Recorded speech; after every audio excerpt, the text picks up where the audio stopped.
तो welcome to the webinar and sorry 2 हफ्ते actually मैं छुट्टी पे था, इसलिए मैं वेबिनार के लिए नहीं आ पाया। एंड आज से हम लोग वापस शुरू करेंगे वेबिनार। एंड आज का टॉपिक काफी इंटरेस्टिंग टॉपिक है। एंड आइडिया ये था कि आप लोग को टेक्निकल्स में इंटरेस्ट है, तो टेक्निकल्स के हिसाब से टॉपिक्स चूज किए हैं।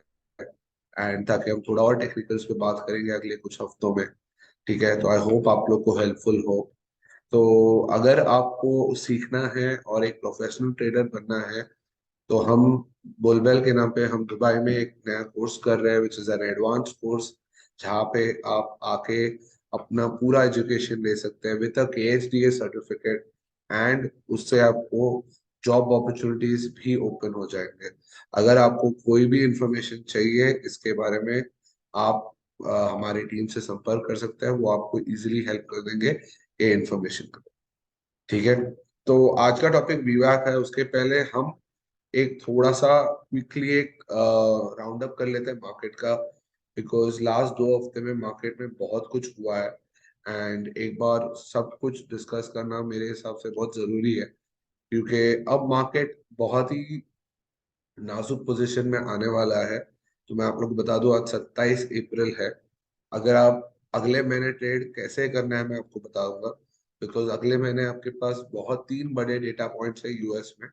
एंड वो तीनों बड़े डेटा पॉइंट्स मार्केट को हिला के रखने वाले हैं। सॉरी, तो अगर आप ट्रेडर हो या इन्वेस्टर हो, आपको अगले महीने बहुत ही संभाल के ट्रेड करना है, क्योंकि 3 इवेंट्स जो मैं बता रहा है, 3 मई को आपको फेड का FOMC का मीटिंग है इंटरेस्ट रेट्स के लिए। तो 3 तारीख को वो लोग बताएंगे कि वो लोग 25 बिप्स बढ़ाने वाले हैं, नहीं बढ़ाने वाले हैं, 50 बिप्स बढ़ाने वाले हैं, क्या वो लोग करने वाले हैं वो लोग 3rd को बताएंगे। अगले हफ्ते हमारा जो वेबिनार होगा वो वही टॉपिक के रिलेटेड होगा, तो आप कैसे आपको प्रिपेयर करना है उसके लिए। उसके बाद हमारे पास 5 मई को नॉन फार्म पेरोल रिपोर्ट है, जो बहुत ही बड़ा रिपोर्ट है, जहाँ पे यूएस में नॉन फार्म किसी का म्यूट है, यस, हाँ। तो नॉन फार्म पेरोल्स बहुत ही बड़ा डेटा पॉइंट है यूएस इकोनॉमी के लिए। बेसिकली वो दिखाता है कि कितने, अपार्ट फ्रॉम फार्मिंग जो सेक्टर है, सर्विस सेक्टर में कितने जॉब्स क्रिएट हुए थे। एंड generally market non farm payrolls पे बहुत बड़ा मूवमेंट देता है इधर से।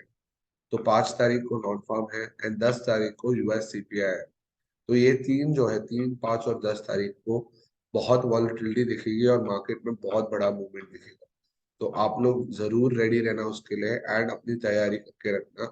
अगर आप लोग ट्रेड कर रहे हो, आपने देखा होगा पिछले कुछ हफ्ते मार्केट बहुत ही रेंज बाउंड रहा है, फ्लैट रहा है, ज्यादा कुछ हुआ नहीं है। ऐसे जनरली जब बड़े मूव्स होते हैं, मार्च एंड और अप्रैल फर्स्ट वीक में हमने बड़े मूव्स देखे, उसके बाद जनरली मार्केट कंसोलिडेट करता है एंड फिर अगले बड़े इवेंट की तरफ चलता है विदाउट एनी बड़ा movement as such. And last few weeks हमने वही देखा।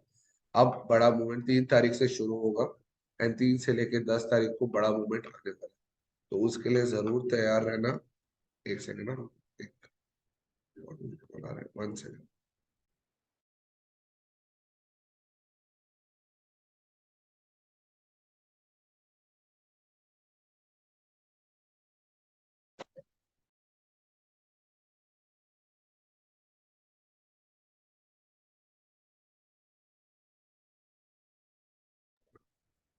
सॉरी, अर्जेंट कॉल था। सो बेसिकली ये 3 इवेंट्स के हिसाब से रेडी रहना है। तो अभी हम देखते हैं पहले डॉलर इंडेक्स कैसा मूवमेंट दिखा रहा है। अगर आप देखोगे कि डॉलर इंडेक्स अपने सपोर्ट, जो मैंने आपको पहले भी बताया था, ये जो 100.8 का लेवल है, ये बहुत ही इंपॉर्टेंट लेवल है। एंड यहाँ पे अगर आप देखो एक बार ऑलरेडी सपोर्ट लिया है 13 अप्रैल को, और अभी वापस वही लेवल की तरफ आ रहा है। तो मैं बता दूं, अगर 100.8 का लेवल ब्रेक होता है तो नीचे आपको 100.4 का लेवल, 4 to 5 का लेवल इंपॉर्टेंट है, और फिर सीधा 99.4 का लेवल है। तो अगर ये 100 का लेवल ब्रेक होता है तो काफी बड़ा डाउनसाइड दिखेगा डॉलर में, एंड उसके हिसाब से आप अपने ट्रेड्स करेंसीज में ले सकते हो। पर डॉलर ओवरऑल वीक लग रहा है, बट अटेम्प्ट कर रहा है हैंग ऑन करने के लिए। तो अभी हम पूरा डेटा पॉइंट्स के ऊपर है, ये डेटा किस तरीके का आएगा उसके हिसाब से किस तरह मूवमेंट डॉलर में आएगी। तो डॉलर 100.8 का लेवल याद रखना, एंड अगर वो ये 103 वाला लेवल जो है 100.4 से लेकर 103 के लेवल है, अगर ये ब्रेकआउट यहाँ पे आता है तो डॉलर का एक बड़ा मूवमेंट अपवर्ड्स दिख सकता है। ठीक है, तो ये दो लेवल्स याद रखना, 100.8 एंड 102। अगर आइदर साइड ब्रेकआउट मिलता है तो बड़ा मूव आ सकता है। जनरली जब कंसोलिडेशन बिफोर अ मूव हम देखते हैं तो बड़ा मूवमेंट आने का प्लान है, मेरे हिसाब से अगले हफ्ते भी बड़ा मूवमेंट आ सकता है। तो जरूर रेडी रहना उसके लिए, अनएक्सपेक्टेड मत समझना, क्योंकि बहुत सारे पोजीशंस उसके हिसाब से बने हैं। And मैं एक और चीज बता दूं, हेज फंड्स जो होते हैं, जो वर्ल्ड वाइड फंक्शन करते हैं, उनका पोजीशन पूरे मार्केट, स्टॉक मार्केट और इंडाइसेस में शॉर्ट है। तो आप समझो, लोग बहुत बड़ा शॉर्ट लेके बैठे हैं इंडाइसेस में, स्टॉक्स में, और बहुत सारे बड़े इन्वेस्टर्स डॉलर में भी बड़ा शॉर्ट लेके बैठे हैं। एक सेकंड, वॉइस नहीं आ रहा, वॉइस नहीं आ रहा क्या मुझे? तो मेरे इसमें तो म्यूट, अनम्यूट ही दिखा रहा है। आ रहा है सर आपका वॉइस क्लियर। ठीक। सो बहुत सारे बड़े बड़े इन्वेस्टर्स हैं, अगर आपने देखा होगा, वो लोग ने भी बड़े शॉर्ट्स लेके रखे हैं डॉलर में और इंडाइसेस में और स्टॉक्स में। तो अगर आप एज अ इन्वेस्टर ट्रेडर आप ये देखोगे कि अगर वो नहीं होता है तो आपको बड़ा मूवमेंट मिलता है वन साइड में, अगर वो होता है तो भी आपको जल्दी मूवमेंट नीचे मिलेगा। सिंपल थिंग समझो कि अगले 10 दिन में डॉलर स्ट्रांग हो जाता है और इंडाइसेस और स्टॉक्स गिरते हैं। वेला पेंटा पिरल पे ये वस्तु आची एक सेकेंड, किसी ने तो अनम्यूट किया अपने तो, हाँ मेरे साथ। सो अगर आप सोच रहे हो कि अगर डॉलर स्ट्रांग हो जाता है और अगर आपके जो स्टॉक्स और इंडाइसेस गिरना शुरू होता है तो वो मूवमेंट बहुत जल्दी आएगा, क्योंकि ऑलरेडी सब शॉर्ट लेके बैठे हैं। रिटेल ही है जो अभी शॉर्ट नहीं है।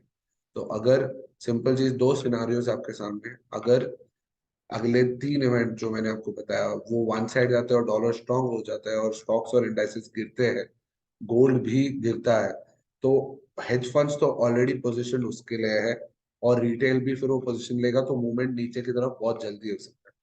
ऑन दी अदर साइड जो दूसरी पॉसिबिलिटी है कि अगर डॉलर वीक होता है एंड स्टॉक्स और इंडाइसेस ऊपर जाते हैं, तो हेज फंड भी अपना शॉर्ट्स कवर करेंगे एंड मार्केट ऊपर की तरफ भी एक साइड जल्दी जा सकता है। तो ये दोनों सिनारियोस पॉसिबल है और दोनों के हिसाब से प्रिपेयर करना। इसके बाद ऑलमोस्ट 20-25 दिन तक कोई भी बड़ा डेटा पॉइंट नहीं है, तो 10 तारीख के बाद आपको एक वन साइडेड मूव मिल सकता है मार्केट में, तो उसके लिए भी रेडी रहे। ठीक है, तो डॉलर का हमने देख लिया, अब अगला हम देखते हैं गोल्ड। क्योंकि गोल्ड में अगर आप देखोगे तो बहुत लोग अभी थोड़ा नेगेटिव हो रहे गोल्ड पे, जबकि मेरा व्यू बहुत सिंपल है कि गोल्ड में कुछ नेगेटिव दिख रहा नहीं है। मेरे हिसाब से भी $2000, अगर आप ये देखो लास्ट एक महीना मार्केट ने कुछ किया ही नहीं है। अगर आप देखो जब से 2050 मार के गोल्ड बस कंसोलिडेट हो रहा है इस लेवल्स पे। ठीक है, तो इसको नेगेटिव बिल्कुल नहीं माना जाता है। इसलिए लोग कभी कभी ना, आप बहुत छोटे टर्म के छोटे चार्ट देखते हैं तो आपको लगता है कि गोल्ड प्राइस ऊपर ही जा रहा है, बट नीचे भी नहीं जा रहा। ठीक है, जब तक $1910 का लेवल है तब तक गोल्ड मेरे हिसाब से पॉजिटिव है, बुलिश है, एंड ऊपर के लेवल पे जा सकता है। 1910 के नीचे अगर गोल्ड गिर गया तो वो गोल्ड नेगेटिव होगा। तो 1910 का लेवल याद रखना, अगर आप डे ट्रेड कर रहे हो तो आपके जो सपोर्ट्स है 1965 है और 1950 है, ये दो सपोर्ट्स अच्छे हैं। फिर 70 और 80 पे भी थोड़ा थोड़ा सपोर्ट मिल जाता है, पर 65 और 50 बहुत अच्छे सपोर्ट है। रेजिस्टेंस का है 2010 और $2035 है। ये दो रेजिस्टेंसेस बहुत अच्छे रेजिस्टेंस है। अगर अगर आप देखो कल भी $2010 पे सेलिंग हुआ था कल, अगर आप देखो यहाँ पे 2010, ये 2010 पे वापस सेलिंग आया था एंड वापस 1980 के आसपास बाइंग आया था। तो अगर आप ये क्लियर चार्ट देखोगे तो आपको दिखेगा कि हायर हाइज बिल्ड हो रहे हैं एंड लोअर लोज बिल्ड हो रहे हैं। ठीक है, lower highs and higher lows. तो ये पैटर्न में जनरली आपको ब्रेकआउट या ब्रेकडाउन दिखता है आइदर साइड, और मेरे हिसाब से ये भी अगले हफ्ते तक ही होगा। 3 तारीख के पहले कोई बड़ा एक्शन मत एक्सपेक्ट करना। आज यूएस में जीडीपी डेटा आएगा 4:30 बजे दुबई टाइम, 6 बजे इंडियन टाइम में। वो भी थोड़ा मार्केट हिला सकता है, पर मार्केट मूविंग जो बड़ा है वो एक्शन अगले हफ्ते है। तो अगर आप रेंज बाउंड मार्केट्स में ट्रेड करना आपको पसंद है तो ये मार्केट बहुत अच्छा है आपके लिए। तो एज सच कोई ब्रेकआउट ब्रेकडाउन नहीं आ रहा है। अगर आप ब्रेकआउट खेलते हो और आपको उस पर मजा आता है तो अगले 10 दिन बहुत अच्छे हैं आपके लिए ट्रेड करने के लिए, 10-15। ठीक है, सिल्वर अगर आप देखोगे, सिल्वर दूसरे साइड पे, सिल्वर मैंने आपको ये बताया था, ये एक रेक्टेंगल था जिसमें बहुत सारा सप्लाई था एंड ये ब्रेकआउट दिया सिल्वर ने उसके ऊपर, और एक और बार रीटेस्ट हुआ है इधर 24.5 के लिए। तो अभी आपका सिंपल सा ये है कि जब तक ये लेवल के ऊपर सिल्वर है, 24.5 के ऊपर है, तब तक बुलिश है। अगर ये लेवल नीचे आ जाता है, इसके लेवल नीचे आ जाता है, तो ये एक फॉल्स ब्रेकआउट माना जाए। ठीक है, तो 24.5 का लेवल बहुत इंपॉर्टेंट है, इसके नीचे अगर आ गया तो ये और नीचे आ सकता है। जब तक 24.5 के ऊपर है तो 26 का लेवल आपको सिल्वर में दिख सकता है। ठीक है, मैं गोल्ड सिल्वर दोनों पे बुलिश हूँ, इसलिए क्योंकि अभी भी जो यूएस में बैंकिंग क्राइसिस है वो अभी भी चल रहा है, एंड जब तक वो चल रहा है तब तक आपको लोग गोल्ड और सिल्वर को हमेशा खरीदने की कोशिश करेंगे। तो उस हिसाब से आपको ये दोनों चीज पे कभी नेगेटिव अगर होना है शॉर्ट टर्म इंट्राडे के लिए ठीक है, बट आप अपना लंबा व्यू मत रखना नेगेटिव का, क्योंकि ये बड़े मूवमेंट्स एक साइड अप साइड पे दे सकते। ठीक है, ऑयल में अगर आप देखो, मैंने यूके ऑयल में जो 90 का लेवल है, मैं बहुत टाइम से बोल रहा हूँ कि ये लेवल सॉलिड रेजिस्टेंस है एंड वहां पे ही वापस सेलिंग आया है एंड अब ऑलमोस्ट 77-78 का लेवल है। 70-71 के आसपास बहुत सपोर्ट है, तो वहां से एक और बार आई थिंक आप मूव आ सकता है। और अभी थोड़ा मिडल ऑफ द रेंज में है, तो ज्यादा ट्रेड है नहीं ऑयल में। तो अगर आपको ट्रेड करना भी है तो आप सेल करके ट्रेड कर सकते हो, क्योंकि अपसाइड कम लग रहा है। क्योंकि जब लोग रिसेशन के टॉक्स कर रहे हैं और ये सब हो रहे हैं, रिजल्ट्स भी उतने खास नहीं आ रहे, तो आप हमेशा ये अज्यूम करते हो कि ऑयल की डिमांड भी कम होने वाली। ठीक है, तो उस तरीके से कोई बुलिशनेस ऑयल में अभी नहीं दिख रहा। ठीक है, फिर हम करेंसीज के तरफ चलते हैं। तो पहले इंडाइसेस एक बार देख लेते हैं। तो डाउ जोन्स अगर आप देखोगे, डाउ जोन्स यहाँ पे अभी US 30 जो हम कहते हैं 33,300 पे है एंड मैंने एक ट्रेंड लाइन बनाया हुआ है एंड अगर आप देखो हमेशा इसको ओबे करके नीचे आ रहा है, ये अच्छा रेजिस्टेंस लेवल है। मेरे हिसाब से इस बार वापस आपको ये इंडाइस नीचे दिख सकता है 32,200 के आसपास एंड 31,100 के आसपास लास्ट इसका एक सपोर्ट रहेगा। मेरा पर्सनल टेक है कि इंडाइसेस में मैं नेगेटिव हूँ, क्योंकि ओवरऑल अर्निंग्स इतने ग्रेट है नहीं एंड बहुत सारे वेरिएबल्स है जो अभी हम नेगेटिव्स है जो अभी शायद मार्केट नजरअंदाज कर रही है। पर जिस दिन ये बाहर आएगा उस दिन आपको ये नेगेटिव इम्पैक्ट बहुत जल्दी दिख सकता है। ठीक है, तो इसलिए मैं थोड़ा सा नेगेटिव हूँ इंडाइसेस और स्टॉक्स पे। US 100 जो नैस्डैक है ये एक बहुत अच्छे चैनल में ऊपर एक वेज में, राइजिंग वेज में चल रहा है एंड जब भी ये वेज टूटता है, अगर आप देखो ये wedge all the way to July चल रहा है, पर मेरे हिसाब से ये कभी भी अगर ये ब्रेक डाउन दे देता है 12,700 का लेवल, तो हम वापस ये 10,500 का लेवल देख सकते हैं। तो थोड़ा संभाल के ट्रेड करना इसमें। अपसाइड भी है बट बहुत ही ओवरऑल वीक चार्ट है, इसलिए मैं थोड़ा सा शॉर्ट की तरफ ही हूँ इसमें भी। अब हम करेंसीज पे चलते हैं। करेंसीज में पहले हम यूरो देखते हैं। तो यूरो अगर आप देखोगे कि कल ऑलमोस्ट एक ब्रेकआउट देने की कोशिश किया था, ये 1.107 के ऊपर जाके एक ऑलमोस्ट फॉल्स ब्रेकआउट दिया है उसने यहाँ पे। अगर ये लेवल वापस एक बार टूटता है अपसाइड पे, तो आपको एक अच्छा लेवल मिल सकता है इसके ऊपर यूरो पे एंड ओवरऑल यूरो पे बुलिशनेस है। अगर आप देखो मेरा एंड टारगेट ये है 1.1189, 1.119 आप पकड़ के चल सकते हो। तो अभी भी यहाँ पे थोड़ा एक 100-150 पॉइंट की अप मूव बच सकती है यूरो में। तो ओवरऑल बुलिशनेस है यूरो में, क्योंकि मेरे हिसाब से अगर आप देखोगे यूरो सबसे स्ट्रॉन्ग चल रहा है। एंड अगर ये लेवल आपका जो 1.1 वाला लेवल है, जब तक मेरे हिसाब से ये ब्रेक इधर से 1.109 जो लेवल है, 1.09, ये लेवल जब तक नीचे ब्रेक नहीं होता है तब तक मैं पॉजिटिव हूँ यूरो में। क्योंकि आप देखोगे हर डिप बाई हुआ है। यहाँ पे 1.109 लेवल भी अच्छी सी बाई हुई थी। कल भी अगर आप देखोगे अच्छा सपोर्ट था ये वाला, उधर से वापस एक बार के लिए बाइंग दिखा था। तो ओवरऑल बुलिश हूँ यूरो में, जब तक ये मैंने बोला 1.09 का लेवल ब्रेक नहीं होता तब तक मैं बुलिश हूँ। अगर आप जीबीपी देखोगे, जीबीपी भी अगर कंसोलिडेट कर रहा है ऑन द टॉप, ये देखोगे तो 1.25 का जो लेवल है, ये उसने 2 बार अभी तक हाई बना के आया है। पर कहीं ना कहीं मेरे हिसाब से जीबीपी थोड़ा कंसोलिडेशन में चल रहा है। तो जब तक आपको 1.235 जो ये लेवल है, ये 1.235 लेवल जो है, इसके यहाँ पे अगर आप बाइंग करना है कर सकते हो। और अगर आपको बेचना है तो 1.25 के ऊपर का कोई भी लेवल आप यूज कर सकते हो। ब्रेकआउट और ब्रेकडाउन के चांसेस थोड़े कम है अभी, क्योंकि ये बहुत ही छोटे से रेंज में चल रहा है। ठीक है, तो जीबीपी में जो ट्रेड कर रहा है कोई बड़ी मूवमेंट एक्सपेक्ट मत करना जब तक 1.235 और 1.255 की लेवल्स पार ना हो जाए। ठीक है, फिर हम चलते हैं एनजेडी के तरफ। तो एनजेडी काफी वीक चल रहा था कल तो ऑलमोस्ट 0.61 लेवल पे भी जाके आ चुका है। एंड वहां से थोड़ा सा बाइंग आया है। ओवरऑल मुझे लगता है एनजेडी ये लेवल जो 0.5 वाला लेवल जो है, ये वाला 609 वाला लेवल जो है, ये बहुत ही अच्छा सपोर्ट है। यहाँ से एक बार के लिए रिवर्सल आ सकता है। तो अगर आप डाउन साइड देखोगे तो भी ज्यादा है नहीं, अभी भी बाइंग आई है। पर अगर एक और राउंड ऑफ सेलिंग आई तो ये लेवल होगा 0.609, जहाँ से आपको अच्छी खासी बाइंग दिख सकती है। ठीक है, और यूएसडी अगर आप देखोगे सबसे वीक करेंसी रही है। एंड अभी तो नवंबर 2020 के लेवल्स पे चल रहा है और यूएसडी, क्योंकि ओवरऑल ऑस्ट्रेलिया का डेटा भी वीक आया है। तो ओवरऑल सेंटिमेंट और के लिए बहुत नेगेटिव है। पर अभी सपोर्ट के आसपास आ चुका है। 0.6570 मेरे हिसाब से बहुत अच्छा सपोर्ट है।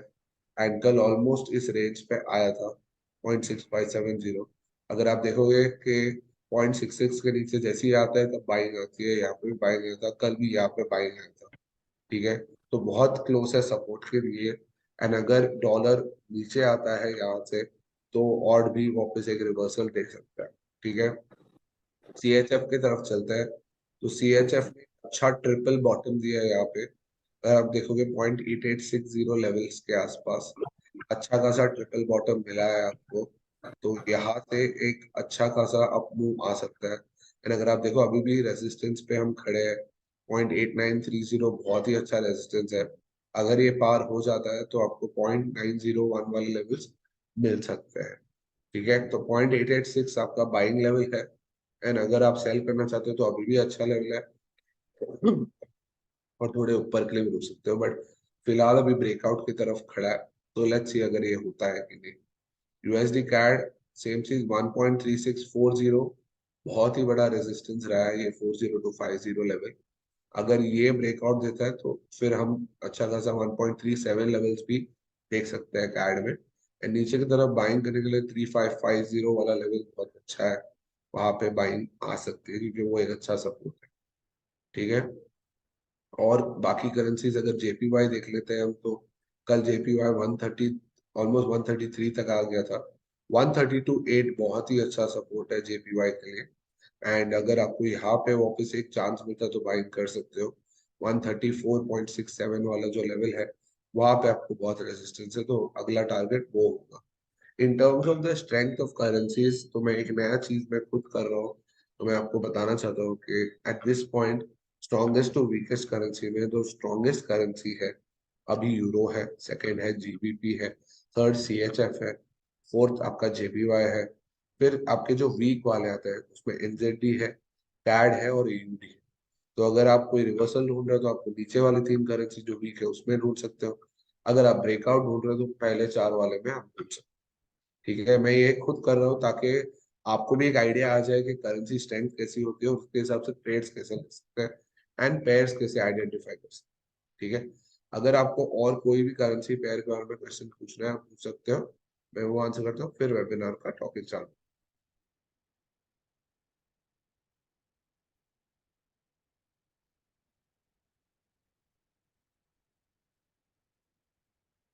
मुझे क्वेश्चन जीबीपी कैड के बारे में, ठीक है, जीबीपी कैड, ओके। अगर देखोगे जीबी कैड ब्रेकआउट मार के मेरे हिसाब से अभी रीटेस्ट करने के लिए आएगा यहाँ पे आपको 1.6850 के आसपास। तो अगर आपको बाइंग करनी है तो ये अच्छा लेवल है। अभी फिलहाल ब्रेकआउट करके ऊपर चल रहा है, तो मेरे हिसाब से 1.685 तो आ सकता है। अगर आपको सेलिंग करनी है तो एनीवेयर नियर 1.7 लेवल्स आप बेच सकते हो, और बाइंग करनी है तो 1.685 लेवल्स पे कर सकते हो। ओवरऑल देखो जीबीपी स्ट्रॉन्ग चल रहा है एज आई टोल्ड यू, इसलिए आपको दिख रहा है जीबीपी वाले सारे पेयर ब्रेकआउट पे ऊपर चल रहे हैं, यूरो वाले भी सारे ब्रेकआउट पे चल रहे पेयर्स। तो अगर आप रिवर्सल ढूंढ रहे हो तो इसमें आपको अच्छे रिवर्सल मिल सकते हैं।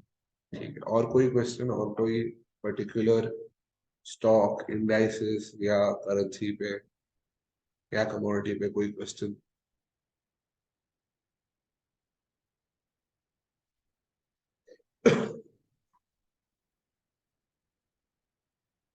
ओके, ठीक है, तो अब हम चलते हैं हमारे टॉपिक की तरफ। तो कितने लोग ने वीवैप के बारे में सुना है? क्या किसी ने वीवैप यूज किया है, volume weighted average price as a indicator? किसी ने कभी यूज किया है वीवैप को? अगर किया है नहीं किया है आप चैट पे लिख सकते हो, फिर हम शुरू कर सकते हैं।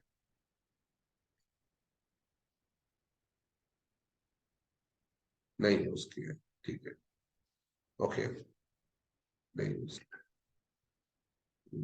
वही तो स्क्रीन पे लिख रहा है। अगर आप स्क्रीन पे मत लिखना क्योंकि बहुत तकलीफ हो जाती है फिर। कैसे? Sorry sir. मैं एक और बार चेक करता हूँ ताकि वो मिट जाए।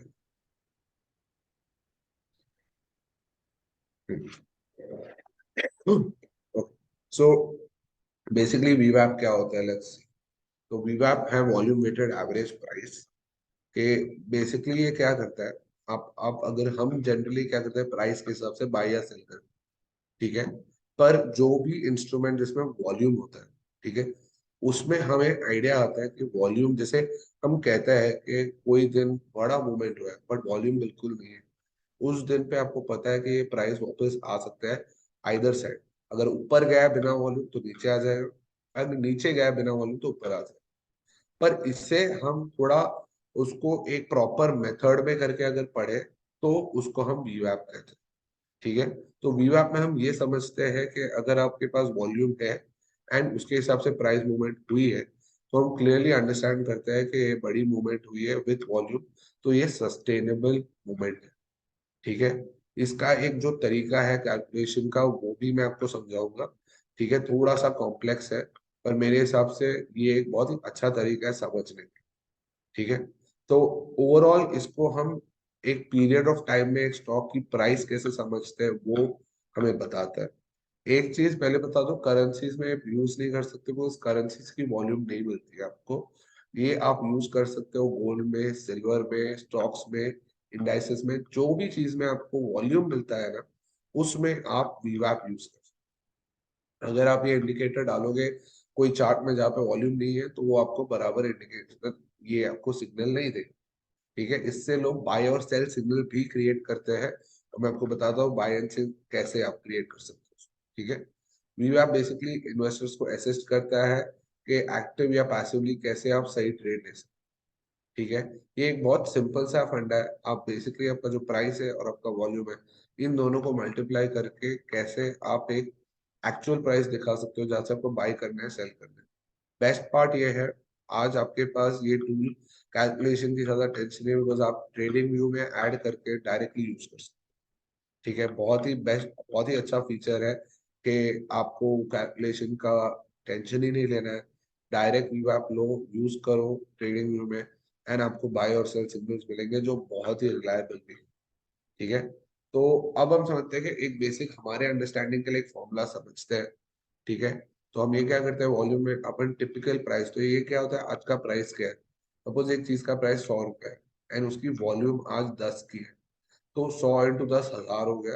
एंड हम एक क्यूमुलेटिव वॉल्यूम निकालते हैं कि क्यूमुलेटिव वॉल्यूम अभी तक कितनी हुई है इस security.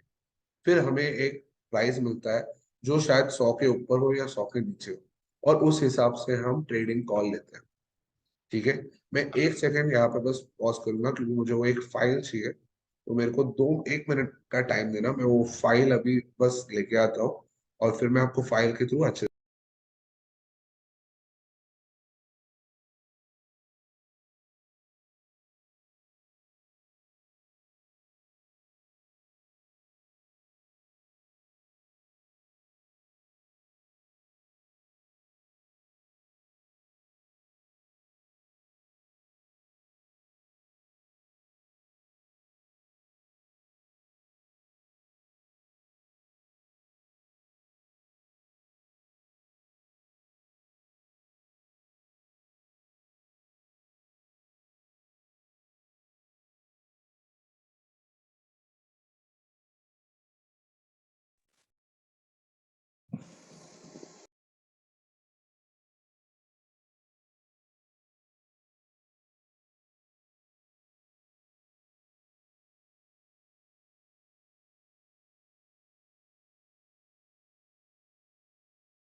Yes, thank you wait करने के लिए। तो ये मैंने एक आपके लिए एक एग्जांपल बनाया वीवैप का, एंड आपको बहुत इजीली समझेगा बिकॉज गोल्ड का एग्जांपल है। ठीक है। तो अगर आप देखोगे गोल्ड का, यहाँ पे $2000 का प्राइस, ओपन का प्राइस था 27 मार्च का। 2000 का हाई 2001 का था, लो 1960 एंड क्लोज 1971 का था। ठीक है। एडजस्टेड सिमिलर, वॉल्यूम काफी हाई था। ठीक है। 107 थाउजेंड्स ऑफ डॉलर्स में है ये। ठीक है। एडजस्टिंग फैक्टर डजंट मैटर, ये सेम डेटा है जो उधर का इधर। ठीक है। हम इसका क्या करते हैं, हम एक डेली प्राइस, एक एवरेज निकालते हैं। ठीक है। ये एवरेज, इसका फॉर्मूला ये है कि आपका जो एडजस्टेड हाई, लो और क्लोज का एक एवरेज बनता है। तो ये तीनों प्लस करके आप डिवाइड करो तो आपको एक एवरेज प्राइस मिल जाता है 1978। अभी आप समझो 2000 का हाई है और 1960 का लो है, तो एवरेज 1980 का बनता है। ओके, एक्सेल नहीं, ओके अच्छा। ओके, अब दिखाई दे रहा है। अब दिखाई दे रहा है। नहीं दिखाई दे रहा, कैसे नहीं दिखाई दे रहा?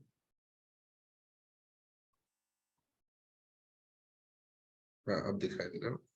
ठीक है। दिखाई दे रहा है सर। या ओके ग्रेट। तो ये आपका ओपन प्राइस है 27 मार्च का। ठीक है। ओपन प्राइस 2000 है, हाई 2001 है, 1960 का लो है एंड 1970 का क्लोज है। ठीक है। ये ऑलमोस्ट 1 लाख प्लस वॉल्यूम था उस दिन। ठीक है।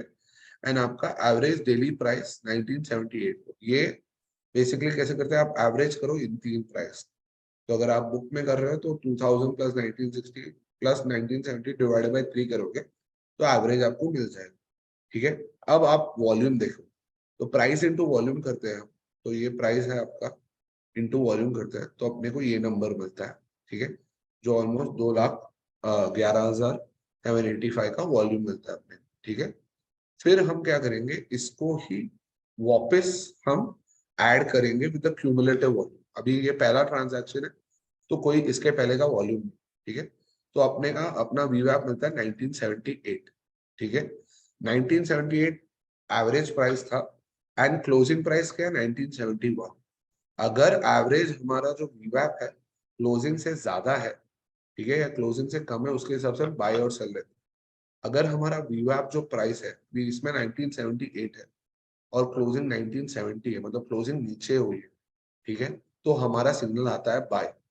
तो अगर वो नीचे है, हमें बेसिकली ये कहता है हमें वॉल्यूम के हिसाब से सस्ते में प्राइस, ठीक है, तो हम बाय कर सकते हैं इसके, ठीक है। अभी अगले दिन का देखते हैं, सेकेंड डे का। सेकेंड डे आपका ओपन 1957 है, हाई 1977 है, लो 1950 है, क्लोजिंग 1973 है, ठीक है। वॉल्यूम 1,83,000 का वॉल्यूम। अगर इसमें आप देखोगे एवरेज प्राइस 1966 है, मतलब प्राइस नीचे हो गया है। एवरेज आपका वॉल्यूम से मल्टीप्लाई करोगे आपको ये नंबर मिलेगा। फिर आपका ये मल्टीप्लाई, यहाँ पे आपके पास पहले बार क्यूमुलेटिव वॉल्यूम है, तो इसमें आपको क्या करना है कि ये देखो हम क्या करेंगे, दिस प्लस दिस करेंगे, ये वाला वॉल्यूम प्लस ये वाला वॉल्यूम प्लस करेंगे, तो हमें मिल जाता है 5,78,000, 72,000, ठीक है। इसको हम क्यूमुलेटिव वॉल्यूम से डिवाइड करेंगे तो हमें वीवैप मिल जाएगा, ठीक है। तो 107 प्लस 180 हमारा 290 हो गया यहाँ पे क्यूमुलेटिव वॉल्यूम। ये हमारा क्यूमुलेटिव प्राइस इनटू वॉल्यूम हो गया। अगर दोनों को डिवाइड करो तो 1971 आता है प्राइस, ठीक है। अब 1971 क्लोजिंग 1973 थी, क्लोजिंग हाई है, वीवैप कम है, तो हमारा कॉल आएगा सेल, ठीक है। हम सेल करेंगे क्योंकि हमारे लिए वो प्राइस नीचे है, ठीक है। बेसिक कॉन्सेप्ट ये है। तो वीवैप क्या करता है, अगर आप कोई भी जैसे आप ट्रेड करो, ठीक है, एज ए ट्रेडर आपको पता है कि कौन से टाइम पे मूवमेंट बड़ा आता है, उस टाइम पे लोग कितने के भाव में खरीद रहे हैं। तो जैसे ये पहला दिन था, ये फर्स्ट डे जो हमने देखा, हाई 2000 और लो 1960। अब ऐसे दिन में हम बहुत कंफ्यूज हो जाते हैं यार, किस भाव पे लोगों ने बाइंग किया सेलिंग। अगर आपने ये पूरा दिन ट्रेड नहीं किया है तो आपको बहुत मुश्किल से समझेगा कि इस दिन में हुआ क्या था। शायद कोई बड़ा डेटा आ रहेगा इसके लिए, इसलिए मूवमेंट इतना बड़ा था। तो समझने के लिए सिंपल है कि सबसे ज्यादा लोगों ने क्या प्राइस पे खरीदा, 1978। तो आपको समझते हैं लोग 1978 मतलब 1980 के आसपास के प्राइस में अटके हुए हैं। मतलब इसके नीचे सब लॉस में कर रहे हैं, इसके ऊपर सब प्रॉफिट में बैठे हैं, ठीक है। इसलिए उससे आपको इंडिकेशन मिलता है अगले दिन प्राइस कहाँ खुले। एंड आप देखो अगले दिन प्राइस सीधा 1957 मतलब वापस नीचे को, ठीक है, मतलब लोग और फंस गए। और अब देखो अभी आपको समझ रहे ट्रेंड, लोग फंस रहे हैं, लोग फंस रहे हैं, ठीक है। और मूवमेंट आने वाला है, कोई तो बड़ा मूवमेंट आने वाला है। और आप देखोगे 5-6 दिन बाद प्राइस कैसे चेंज हो, देखो सीधा आपका प्राइस जो इधर चल रहा था 1980-50, आपका प्राइस आ गया 2022 2000 तक। जैसे ही लोग फंस रहे थे बट वहां से आपको टर्न मिला। एंड ये इंडिकेशन आपको वीवैप देता है बाय और सेल कॉल्स, बट वॉल्यूम के हिसाब से, ठीक है। आपको volume as a good indicator मिलता है। मैं ये एक्सेल आपके साथ शेयर करता हूँ ताकि आपको आइडिया है। ये एक्सेल एक बार देख के आपको नहीं समझेगा, पर मैं टीम से कहता हूँ कि आपसे ये एक्सेल शेयर करें ताकि आप लोग ये एक्सेल देख के बराबर से सीख पाओ कि कैसे वीवैप कैलकुलेट होता है, ठीक है। अब मैं आपको वीवैप एक्चुअल चार्ट पे दिखाता हूँ, तो आपको बेटर आइडिया आएगा कि वीवैप कैसा चल रहा है। तो अगर आप देखोगे यहाँ पे मैंने गोल्ड यूज किया है, तो आपका फेवरेट है ये है, मैंने बोला बेस्ट आपके लिए गोल्ड ही रहेगा। तो इसमें मैं वीवैप डाल के देखता हूँ, पहले मैं सारे इंडिकेटर निकाल देता हूँ ताकि सिर्फ वीवैप के साथ आपको दिखा पाऊँ। और ये बहुत पुराना इंडिकेटर है, बहुत ट्रेडर्स यूज करते हैं इसको, एंड बहुत हाई फ्रीक्वेंसी ट्रेडर्स यूज करते हैं इसको, बिकॉज ये बहुत ही यूजफुल है एज एन इंडिकेटर।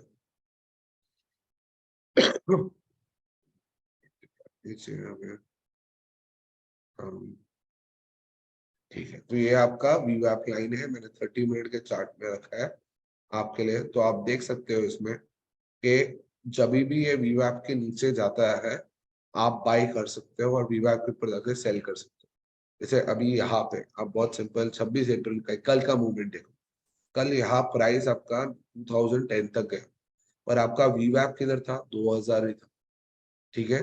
तो आपको एज पर वीवैप पता था कि यहाँ पे सेलिंग करोगे तो कमा सकते हो। आप यहाँ बेचते, आप आराम से 20-25 डॉलर कमा सकते हैं, और 20-25 डॉलर गोल्ड में बहुत बड़ी बात होती है, सबको पता है, ठीक है। आप यहाँ बेचते हैं, आप यहाँ मस्त कवर कर सकते थे, या यहाँ कवर कर देते हैं। अगर वीवैप के नीचे आ जाए आप कवर कर लो, ठीक है, आप यहाँ कवर कर लो। सपोज अभी अगर आप एग्जैक्ट वीवैप का बाई सेल लेते हैं, अगर यहाँ पे आप सेल करते, यहाँ पे बाई करते 97 पे, तो भी अगर आप देखोगे धीरे धीरे अगर आप रुकते हैं तो वीवैप के नीचे ये पूरा एरिया ऑफ बाइंग 1997 से लेके पूरा 1984 तक का पूरा बाइंग एरिया, बिकॉज ये वीवैप के नीचे है, ये लाइन के नीचे सब बाय। आप यहाँ बाई करते हैं तो आपको आपका प्राइस तो भी मिल जाता वीवैप के ऊपर। यहाँ पे अभी भी वीवैप के ऊपर चल रहा है प्राइस, तो कितना ऊपर चल रहा है नहीं पता, बट अभी थोड़ा ही ऊपर है। पर ये लाइन पे नीचे जैसे ही आता है बाइंग आ जाती है, ऊपर सेलिंग आ जाती है। ठीक है, अगर आप लॉन्गर ड्यूरेशन भी देखोगे वीवैप का, तो आप यहाँ देखो, ये सिंपल, ये इवेंट 19 अप्रैल के टाइम जब बहुत ही बड़ा डाउन, एक बड़ा डाउन मूव आया था 1970 तक, तो आप देखोगे ये लेवल से यहाँ पे क्लियरली वीवैप बता रहा था आपको कि 2000 के ऊपर बाई नहीं करना चाहिए, बिकॉज वीवैप वीक लग रहा है। और अगर आपने यहाँ सेल किया होता आपको अच्छा खासा डाउन मूवमेंट मिलता। यहाँ ये एरिया में बाई करते आपको अच्छी अप मूवमेंट मिलती। तो आप देखोगे वीवैप काफी एक्यूरेट है एंड काफी अच्छा आपको आइडिया देता है कब बाय करना है कब सेल करना है। बहुत ही सिंपल इंडिकेटर है, बहुत लोग इसको यूज करते हैं एंड इसमें जनरली जहाँ पे वॉल्यूम्स ट्रस्टेड होते हैं वहां पे आप अच्छा खासा पैसा कमा सकते हैं। स्पेशली गोल्ड सिल्वर, ये जो बड़े इंस्ट्रूमेंट्स है जहाँ पे वॉल्यूम टेम्परिंग नहीं होती है, वहां पे आप अच्छा खासा पैसा कमा सकते हो वीवैप यूज करके। अगर आप स्टॉक्स में करते हो तो स्टॉक्स में अगर जो बड़े कंपनीज है जहाँ पे आपको टेंशन नहीं है कि वॉल्यूम में टैंपरिंग होगी, वहां पे आप आराम से यूज करते हो। जैसे अभी टेस्ला जैसा एक स्टॉक है, टेस्ला देखते हैं। अगर आप टेस्ला देखोगे तो वीवैप देखो, यहाँ पे क्लियरली वीवैप ने बताया था सेल करना है 208 के आसपास सेल करना है। अगर आप सेल करते हैं आप अच्छा खासा कमाते हैं ऑलमोस्ट 190 तक। ठीक है, तो वो बहुत ही अच्छा इंडिकेटर है। अभी भी अगर आप देखोगे अभी आपके नीचे चल रहा है तो यहाँ बाइंग कर सकते हो। वैसे आप इंडिकेटर्स बना सकते हो, आपको जो टाइम फ्रेम चाहिए आप यूज कर सकते हो। तो वीवैप का सेटिंग और पुराना तो बेसिकली इंडिकेटर में जाके आप वीवैप टाइप करो, वॉल्यूम वेटेड एवरेज प्राइस होता है इसका नाम, और आप ऐड कर दो। आपको सेटिंग में कुछ नहीं करना है, सिर्फ एक चीज करना है कि बैंड मल्टीप्लायर ये टिक रहेगा ये अनटिक कर देना बस। क्यों अनटिक करना है? क्योंकि वीवैप का 3 लाइन आता है अगर मल्टीप्लायर करो, जो बहुत ही कंफ्यूज हो जाता है। उससे अच्छा एक लाइन रखो, बहुत सिंपल है, उसके हिसाब से ट्रेड ले सकते। आप कोई भी इंस्ट्रूमेंट जहाँ पे ये आपके पास वॉल्यूम डेटा है वहां पे आप अच्छे से यूज कर सकते हो। एंड बहुत बहुत ही पुराना टेक्निक है। बहुत सारे कॉन्ट फंड्स है, कॉन्ट, मेरे जो कुछ दोस्त है जो कॉन्ट मैनेजर्स है, आज भी वो लोग ये यूज करते हैं। बोलते हैं यार इतना सिंपल है बट इतना अच्छा है, इतनी अच्छी रिटर्न्स देता है ये स्ट्रैटेजी, तो हम क्यों छोड़े। ठीक है, लोग बहुत कॉम्प्लिकेटेड बोलते हैं, इचिमोकि क्लाउड, ये सब थोड़े टफ है। ये बहुत सिंपल स्ट्रैटेजी है बट रिटर्न बहुत अच्छा है, तो आप आराम से यूज कर सकते हो। एंड आप जहाँ पे भी वॉल्यूम है यूज करके अच्छा पैसा कमा सकते हो। इसकी जो बैंडविड्थ है ये आप ज्यादा लंबी चार्ट के हिसाब से नहीं यूज कर सकते हो। अगर आप देखो ये 6 मंथ चार्ट के हिसाब से मैंने लिया है एंड आपको काफी अच्छे इंडिकेटर्स देगा एंड उसके हिसाब से आप अच्छे ट्रेड्स ले सकते हो। जैसे गोल्ड में भी अगर आप देखोगे तो यहाँ पे पूरा जो ये एरिया है, थोड़ा पहले भी जाके देखता हूँ, तो आप देखोगे ये अच्छा खासा आपको बाई सेल सिग्नल्स दे रहा था यहाँ पे, एंड यहाँ पे भी बाई दे रहा था। तो अगर आपने ये सारे टाइम पे बाई किया होगा तो आप अच्छा खासा पैसा कमाए होंगे। जबकि देखो यहाँ पे एक बेस्ट क्या है ना, हम आरएसआई और ये सब में बड़ा कंफ्यूजन होता है ओवरबॉट ओवरसोल्ड का। यहाँ पे बहुत क्लियर है, आप देखो मूवमेंट यहाँ पे 1955 से 2025 गई, पर वीवैप कहीं भी ओवरबॉट नहीं दिखा रहा। मतलब ओवर आप अगर यहाँ पे खरीदो यहाँ पे भी खड़े रह सकते हो, आपको टेंशन नहीं लेने की बात है, आप प्रॉफिट में ही रहोगे। इधर भी आपको देखो ज्यादा सेल बाय सेल कॉल दे रही नहीं था एंड एक और बड़ा मूव हुआ यहाँ जाके, थोड़ा सा उसने एक सेल कॉल दिया था एंड वहां से अगर आपने किया तो आपने कमा लिया। एंड अगर आप डे टाइम, अगर आप बेसिकली 1 मिनट चार्ट देखोगे ना तो भी आप बहुत अच्छा। अभी यहाँ पे देखो आज की 1 मिनट चार्ट देख लो, यहाँ पे उसका क्लियरली बाय कॉल था, आपने पैसे कमा लिए। यहाँ क्लियरली वीवो आपके ऊपर था, सेल कॉल था, आपने बेचा। अब वीवो आपके नीचे वापस गया, बाई कॉल था। बहुत आप दिन में 100 ऑलमोस्ट 50 से 100 ट्रेड बना सकते हो सिर्फ वीवो आपके नाम। तो बहुत ही यूजफुल है, बहुत ही सिंपल है एंड अगर आप इसमें थोड़ी और अंडरस्टैंडिंग लाओगे और क्लैरिटी लाओगे तो बहुत आपको यूजफुल होगा। ठीक है, तो इसलिए मैं आज आपके साथ ये एक सिंपल सा इंडिकेटर शेयर करना चाहता था, बिकॉज मैं देखा है बहुत लोग को यूज करते हुए एंड जेन्युइनली बहुत ही अच्छा स्ट्रैटेजी है, रिटर्न्स भी अच्छे जनरेट होंगे, गारंटी है। ठीक है, ये इंडिकेट करता है बेरिशनेस या bullishness, as simple as I told you कि buy call sell call generate करता है इसमें। तो आप बुलिश बेरिश समझ सकते हो उसमें, आपको कब बाय करना है सेल करना है वो बता देता है। मूविंग एवरेज से बेटर है कि मूविंग एवरेज में हम कभी समझ नहीं पाते हैं कि बाय सेल हमेशा इजी नहीं होता। क्योंकि क्या हो जाता है, अगर आप 200 डे मूविंग एवरेज मानते हो, कोई चीज 200 डे के नीचे काफी टाइम तक रह सकती है। ऐसा जरूरी नहीं है कि 200 डे से बाउंस होना ही होना है। होता है, एक दो बार बाउंस होता है, जनरली एक बाउंस मिलता है, बट 200 डे के नीचे भी काफी टाइम तक रह सकती है। ये वैसा नहीं है, ये बहुत क्लियर है कि अगर वॉल्यूम आ रहा है, एंड आप सिंपल आप लॉजिक लगाओ कि अगर प्राइस गिर गया है, वहां पे लोग वॉल्यूम डाल के बाई कर रहे हैं, ठीक है, प्राइस नहीं ऊपर जा रहा है, ठीक है, जो प्राइस पकड़ के रखा है, पर व्यू आप बोल रहे नहीं वॉल्यूम बहुत अच्छा है प्राइस ऊपर जाएगा, तो शायद आज नहीं बट ये 3 4 5 दिन 2 हफ्ते में वो प्राइस ऊपर जाने जाता है, वो व्यू आप बताता है। ठीक है, कोई प्राइस दबा के अगर रखता है तो व्यू आप बताता है प्राइस ऊपर या नीचे जाने वाला है, आप बाय सेल उसके हिसाब से करो। रिटेल और प्रोफेशनल ट्रेडर्स बहुत यूज करते हैं इसको, एंड इंट्राडे ट्रेडिंग के लिए भी बहुत यूज होता है। ठीक है, शॉर्ट टर्म के लिए अच्छा है, इसके लिए आप बड़े बड़े 1 ईयर और 2 ईयर 5 ईयर चार्ट में आप नहीं यूज कर सकते हो। ठीक है, पॉइंट पे करना है थोड़ा डिप में, ओके, बाय और सेल किस पॉइंट पे करना है, तो देखो सिंपल लॉजिक ये है कि वीवैप के लाइन के नीचे बाय करना है और वीवैप के लाइन के ऊपर सेल करना है। ठीक है, तो अगर आपने यहाँ बाय किया है 1989 पे, आप यहाँ सेल कर दो 91। ठीक है, फिर आपको और रुकना है वो आपके ऊपर है। वीवैप आपको 2 3 5 डॉलर के मूवमेंट्स दे, इससे ज्यादा वीवैप नहीं दे। ठीक है, अभी जैसे यहाँ पे एक बार इसके ऊपर चला गया तो वीवैप सेल मूवमेंट दे देगा। यहाँ पे अगर आप देखोगे, जैसे ही ये लाइन के नीचे आ गया तो आप 1995 में बाय कर सकते हो, जैसे ही ये 98 99 आ गया आप सेल, और अभी आप रुको, अभी आपको सेल करना है आप सेल कर सकते हो, फिर नीचे आएगा फिर आप बाय कर सकते हो। तो टिपिकली ये आपको 2 5 डॉलर की मूवमेंट के लिए अच्छी हेल्प करेगा। इंट्राडे ट्रेडिंग कर रहे हो, आपको अगर वॉल्यूम जनरेट करने हैं तो आप इजीली इसमें वीवैप के थ्रू ट्रेड कर सकते हो। ठीक है, कोई डाउट्स है वीवैप पे, कोई भी चीज आपको पूछना है बता सकते हो, क्योंकि मैं आज मेरा आइडिया ये था एक सिंपल कॉन्सेप्ट सिखाओ क्योंकि आपको यूजफुल आएगा। एंड आप मुझे जब भी आपको मन करे आप एक फीडबैक भी देना कि आपको आप ये स्ट्रैटेजी यूज कर रहे हो कि नहीं कर रहे हो, कर रहे हो तो कोई भी दिक्कत आ रही है वो भी बता दो तो मैं आपको हेल्प कर दूँ। सर फिर से सेटिंग दिखा दो ना सर, राजेश बात कर रहा हूँ। हाँ, हाँ राजेश, देखो सेटिंग में आप यहाँ जाओगे तो वेब सेशन में ये ना ऑलरेडी टिक्ड रहेगा। ठीक है, तो आपको 3 लाइन मिलेगा। ठीक है, ये 3 लाइन आपको सिर्फ बेसिकली ये बॉलिंजर जैसा 3 मूवमेंट देता है। ठीक है, इसमें आपको अभी जैसे आपकी यहाँ पे क्लियर है कि तीसरे लाइन पे ये आप सेलिंग कर सकते हो बिकॉज ये अच्छा हाई पे आ चुका है।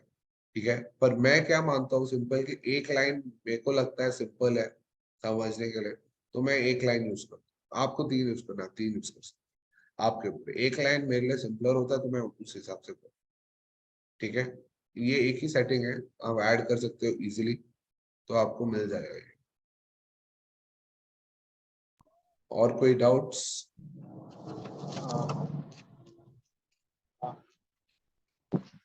हेलो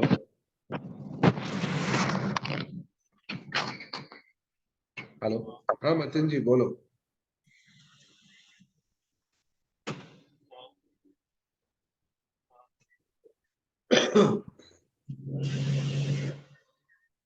टाइम फ्रेम कौन सा रख सकते हैं, तो देखो अगर आपके पास टाइम फ्रेम में, मैं तो 30 मिनट यूज करता हूँ, तो अगर आपको 30 मिनट यूज करना है वो कर सकते हो। अगर आपको थोड़ा लॉन्गर टर्म जनरेट करना है, अगर आप डे ट्रेडर हो तो आप मिनट चार्ट पे भी ट्रेड्स ले सकते हो। जैसे ये डे ट्रेडर हो 1 मिनट चार्ट है, आपको बाय सेल कॉल मिल जाएंगे। थोड़ा और रिलायबल के लिए 30 मिनट चार्ट है, क्योंकि इसमें आपको देखो अभी क्लियर बाय सेल कॉल्स अच्छे मिलते हैं। तो आपको पता है जैसे 30 मिनट चार्ट में यहाँ पे आपको पता है आपको सेल करना है, तो ये पूरा 2000 से लेके 2009 का एरिया सेल सेल करना है। एक और चीज बता दो कि ये अगर आप ऐसे ट्रेडर हो जो लॉट वाइज 0.1 मारते हो ना, तो ये आपके लिए यूजफुल है, क्योंकि आप ओवरऑल जैसे अभी यहाँ पे प्राइस है, आपको पता है वीवैप के ऊपर है, जैसे 2000 के ऊपर आपको पता है वीवैप के ऊपर, तो आप 2000 से लेके 2010 तक 0.1 लॉट मार के कर सकते हो, और यहाँ पे अपना कवर कर सकते हो अच्छा खासा। तो ये भी एक स्ट्रैटेजी लोग यूज करते हैं कि स्ट्रक्चर करके आपके ट्रेड्स लो एंड आप कवर करो। 30 मिनट चार्ट बेस्ट है अगर आप एज अ डे ट्रेडर आपको 1-2 दिन के ट्रेड लेना है तो 30 मिनट चार्ट है। अगर आप एक डे ट्रेडर है जो every minute every hour trade करते हो तो आप 1 मिनट चार्ट के हिसाब से भी आपको सिग्नल्स मिल जाएंगे।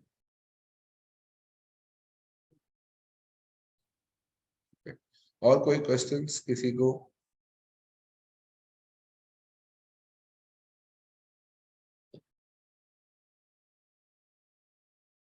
ठीक है, यस आपको, आई होप आपको कॉन्सेप्ट समझा हो, आई होप आप लोग यूज कर पाए और इस पे पैसे भी बना पाए। ठीक है, thank you so much everyone webinar के लिए आने के लिए।